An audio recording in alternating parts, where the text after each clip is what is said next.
ẹ̀yin tèmi báwo ni ṣe wà pa orúkọ tèmi ní Ọlátayọ̀ Amọ̀kadé Ìjẹ̀bú ọmọ Olúkúsàtọ̀ ọmọ Olúbùsọ̀lá oníkànbílẹ̀jà ọmọ bàbá Fúnbí tó kú jọ́sẹ̀ àti ọmọ ìyá Fúnbí tó wà láyé tó dẹ̀ wà láàyè. Kí ni ìdí tí mo fi wá sí ìgbà lónìí? Mo ń sọ nípa sinimá kan tó ń bọ̀ lọ́nà, tó ń bọ̀ ní Netflix, tó ń bọ̀ ní sinimá láìpẹ́ láì jìnà.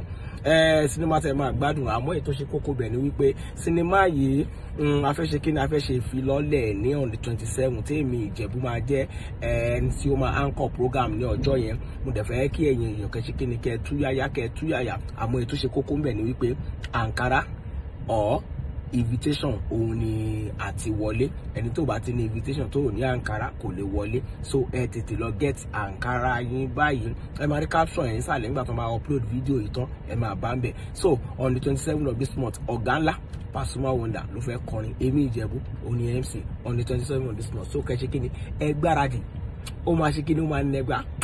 I love you, bye. Ẹ̀yin tèmi báwo ni o ṣe wà? Lẹ́lẹ́lẹ́lẹ́lẹ́lẹ́lẹ́ ṣe wà.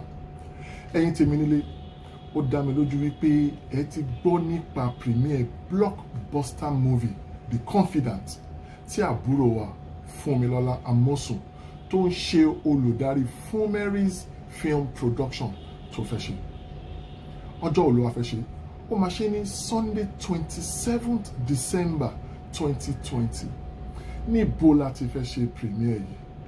Ní Imperial Hall and Event Center tó wà ní Ọ̀túnba Jọbí Awófẹ́lẹ́ Way ní Ìkẹjà beside African Shrine. Aago mélòó la máa ṣe? Aago 2. Ta wá ní olórin tó máa wá dá wa lára yá? Alhaji Alabi Pasuma, ọ̀gá ńlá wa, ọ̀gá ńlá Fuji títí wa, òun ló máa fẹ́ orin dá wa lára yá.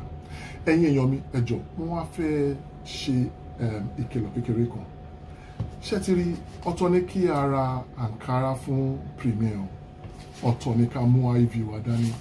Ṣé rí IV yìí, ó wà very very important because IV yìí ni ẹ máa fi wọ inú hall yẹn. So ẹ make sure yìí pé bẹ ṣe ń gba Ankara yín, ẹ gba IV yìí o. Without this IV, you can't enter the hall. Ṣé ti gbọ́ mi?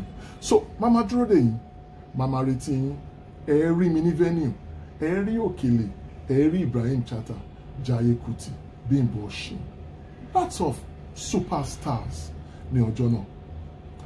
God bless you as you come.